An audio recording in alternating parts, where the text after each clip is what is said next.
কোরআনের রাজনীতি করি, ইসলামের রাজনীতি করি। আমরা মসজিদে বসে তবলিগের মতো আজকে জামাত শিবিরদেরকে বলবো উপেন মসজিদে প্রোগ্রাম করবেন, ঠিক কিনা বলে?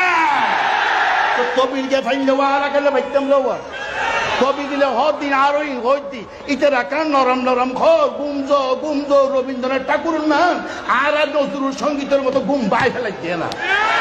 এখন গুম বাঙ্গার আন্দোলন লাগবে, গুম পাড়ালি আন্দোলনে কাজ হবে না।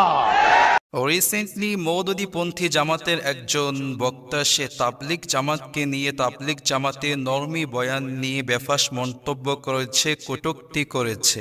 যেই তাবলিগ জামাতের মাধ্যমে যুগ যুগ ধরে লক্ষ লক্ষ মানুষ ইসলাম গ্রহণ করেছে এবং লক্ষ লক্ষ মানুষ দিনের সঠিক জ্ঞান পেয়েছে, গাইডেন্স পেয়েছে, আলোক দিশা পেয়েছে, নিজেদের ইমানকে আমলকে পরিশুদ্ধ করেছে। সো মানুষের কাছাকাছি ইসলামের মেসেজ পৌঁছে দেয়, ইসলামের দাওয়াত পৌঁছে দেওয়া, এইগুলো সবকিছু শরীয়তের অকাট্য দলিলের মাধ্যমে সুপ্রমাণিত, সুপ্রতিষ্ঠিত।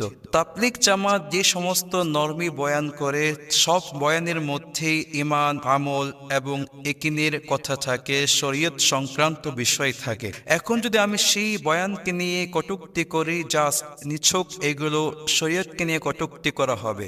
আর যে ব্যক্তি শরীয়তের কোনো বিষয়কে নিয়ে কটূক্তি করবে, বেফাস মন্তব্য করবে, তার সম্পর্কে ইসলাম কি বলে? এই প্রসঙ্গে সৌদির সবচেয়ে বড় মুফতি এবং ফেমাস ইসলামিক স্কলার শাইখ উসাইমিন তিনি বলেছেন, যে ব্যক্তি শরীয়তের কোনো বিষয় নিয়ে বেফাস মন্তব্য করবে, কটূক্তি করবে, মাস্ট অবশ্যই সে কুফরি করল।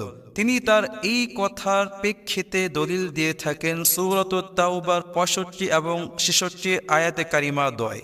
আল্লাহ রাব্বুল আলামিন বলেছেন, কুল আবিল্লাহি ওয়া আয়াতি ওয়া রাসূলিহি কুনতুম তাস্তাহজিউন। হে নবী বলে দাও, তোমরা কি আল্লাহ এবং আল্লাহ নিদর্শন, শরীয়তের বিষয় এবং রাসূলকে নিয়ে বেফাস মন্তব্য করেছো, খেলতামাশা করেছো, ঠাট্টা বিদ্রূপ করেছো? লা তা'তাযিরু, এখন তোমরা অজর পেশ করো না। ক্বাদ কাফারতুম বা'দা ঈমানিকুম, অবশ্যই তোমরা বিলিভ টু আল্লাহ, আল্লাহর প্রতি ঈমান আনয়ন করার পরে ডিসবিলিভ, অস্বীকার করেছো, কুফরি করেছো। সুতরাং বোঝা গেল যে ব্যক্তি শরীয়তের কোনো বিষয় নিয়ে, কোনো মাসআলা নিয়ে বেফাস মন্তব্য করবে, কটূক্তি করবে, অবশ্যই সে কুফরি করলো। তাই আমি মওদুদীপন্থী জামাতি বক্তাকে বলবো, আপনি আপনার ইমানকে নবায়ন করুন, কারণ আপনার ইমানের মধ্যে কুফরির অনুপ্রবেশ ঘটেছে।